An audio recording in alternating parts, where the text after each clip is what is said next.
ठळक घडामोडी पाहण्यासाठी सबस्क्राईब करा आपल्या UTV मराठी वृत्तवाहिनीला. बेल आयकॉन दाबा आणि पहा आमचे व्हिडिओ सर्वात आधी आपल्या मोबाईल स्क्रीनवर. प्रभाग क्रमांक 18चा सर्वांगीण विकास हाच माझा निर्धार. अपक्ष उमेदवार मानसी संदीप गायकवाड. उल्हासनगर महानगरपालिका निवडणूक 2026च्या पार्श्वभूमीवर प्रभाग क्रमांक 18 मधून पॅनल क्रमांक 18च्या वतीने अपक्ष उमेदवार म्हणून टोकरी या निवडणूक चिन्हावर मानसी संदीप गायकवाड यांनी निवडणुकीच्या रिंगणात दमदार एंट्री केली आहे. निवडणूक प्रचारादरम्यान बोलताना मानसी गायकवाड यांनी प्रभाग क्रमांक 18 मधील विविध मूलभूत समस्यांकडे लक्ष वेधले. त्या म्हणाल्या की प्रभाग क्रमांक 18 मध्ये रस्ते, पाणी पुरवठा, स्वच्छता, ड्रेनेज, आरोग्य सेवा आणि इतर नागरी सुविधांशी संबंधित अनेक गंभीर समस्या आहेत. या समस्या केवळ ऐकून न घेता प्रत्यक्षात सोडवण्यासाठीच मी निवडणुकीच्या रिंगणात उतरले आहे. त्या पुढे म्हणाल्या, आजपर्यंत अनेक वेळा प्रभागातील नागरिकांच्या समस्या दुर्लक्षित राहिल्या आहेत. जर प्रभाग क्रमांक 18 मधील जनतेने मला संधी दिली तर या प्रभागाचा सर्वांगीण विकास केल्याशिवाय मी स्वस्थ बसणार नाही. नागरिकांच्या प्रत्येक प्रश्नासाठी मी सदैव उपलब्ध राहीन.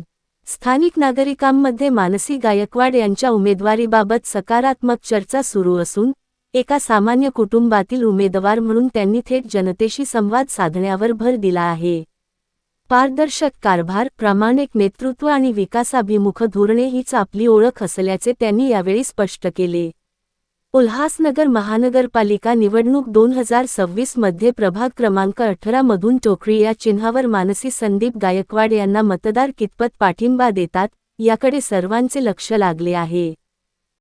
माझं नाव सौ मानसी संदीप गायकवाड आहे.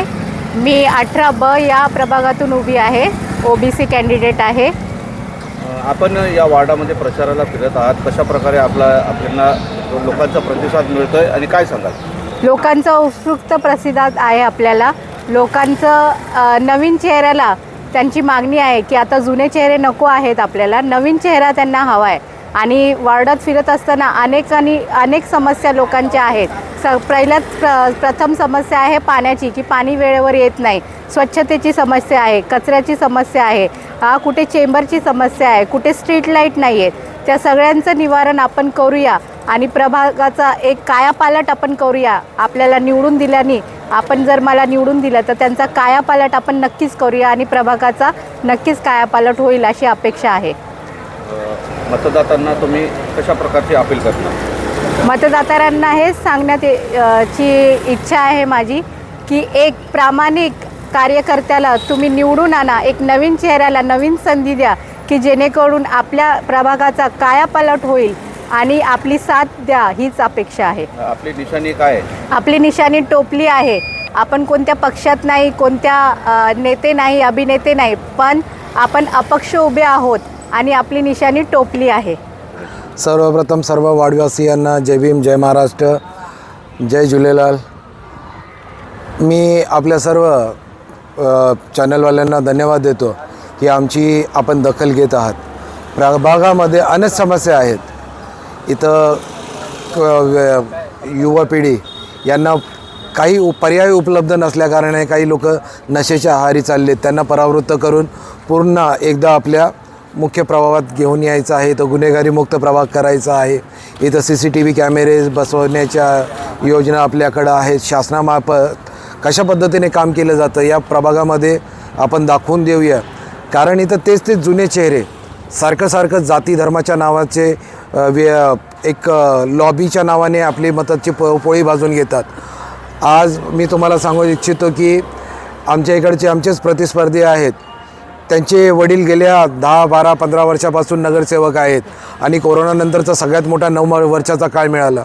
त्यांनी आत्तापर्यंत कधीही विकासाची कामं दाखवली नाही. पण ज्या दिवशी आचारसंहिता लागणार आहे त्याच दिवशी 9 कोटीचे कामाचे उद्घाटन केले. हे हास्यास्पद आहे. ते सांगतात की आम्ही विकासाचा अजेंडा घेऊन चाललो आहे आणि त्यांची मुलगी सांगते की आम्ही वार्डात फिरताना मला लाईट दिसत नाही, मला पाण्याची समस्या दिसते, नाले गटारे उघडे दिसतात. मग आमचं त्या ताईला म्हणणं आहे की तुमचे वडीलच नगरसेवक होते, सातत्याने ते नगरसेवक होते, मग त्यांनी काय विकास केला? आणि निधी आणला तर तो निधी वापरला कुठं, कधी वापरला, कसा वापरला हे जनतेला सांगितलं पाहिजे. आज तरुणांना फक्त पैसे आणि दारू देऊन त्यांची दिशाभूल करण्यात येते. आम्ही सर्वसामान्य कुटुंबातून आहोत, आम्ही शिवसेनेचे निष्ठावंत कार्यकर्ते आहोत. आम्ही पक्ष बदलला नाही आहे. आम्ही शिवसेनेचं इथं शिवसेनेसाठी आम्ही इथं कार्य केलं. सातत्याने 16 वर्षापासून आम्ही शिवसेनेत काम करतो आहे. आम्हाला डावलून मित्रपक्षाला एकाच घरामध्ये 2-2 तिकीटं, कारण त्यांना स्वतःला निवडून येण्याची शाश्वती नाही. मी नाही तर माझी मुलगी तरी निवडून येईल आणि मी माझं राजकारण लाभत राहील, या उद्देशाने ते इथं कार्य करत आहे. अशा संधी साधू लोकांना आणि फक्त स्वतःचा विकास करण्याच्या नावाखाली जे राजकारण करतात त्यांना प्रत्युत्तर देण्यासाठी आम्ही ही निवडणूक लढतो आहे. शिवसेनेचं अस्तित्व टिकवण्यासाठी आम्ही ही निवडणूक लढतो आहे. माझ्या इकडच्या तमाम शिवसैनिकांना आणि इकडच्या विकासाचा विषय कशा पद्धतीने असतो आणि तो कसा अंमलात आणला जातो याचं उत्तम उदाहरण या प्रभागाला बनवून दाखवायचं आहे, म्हणून आम्ही इलेक्शन लढतोय. माझी आपल्या माध्यमातून सर्व प्रभाग क्रमांक 18च्या लोकांना विनंती आहे की आपण सौ मानसी गायकवाड यांना जास्तीत जास्त मतांनी निवडून आणावं. एक उच्च शिक्षित, समजूतदार आणि प्रभावी नेतृत्व या प्रभागातून महानगरपालिकेत पाठवावं आणि आपल्या परिसराचा कायापालट करून घ्यावा. आणि विरोधकांना एवढंच सांगू इच्छितो की दुसऱ्यांवर टीका टिप्पणी करण्यापेक्षा तुम्हाला तुमची जागा टिकवण्यासाठी प्रयत्न करावे. आम्ही काय, आम्ही कसे हे आम्ही आपल्याला दाखवून देऊ, खूप लवकरच दाखवून देऊ. आम्ही काम करणारे कार्यकर्ते आहोत. आम्ही पैसा दारू देऊ शकणार नाही, हां, पण लोकांच्या मदतीला आणि त्यांच्या सुरक्षतेला आमचं प्राधान्य राहील. जय भीम, जय महाराष्ट्र. ठळक घडामोडी पाहण्यासाठी सबस्क्राईब करा आपल्या UTV मराठी वृत्तवाहिनीला. बेल आयकॉन दाबा आणि पहा आमचे व्हिडिओ सर्वात आधी आपल्या मोबाईल स्क्रीनवर.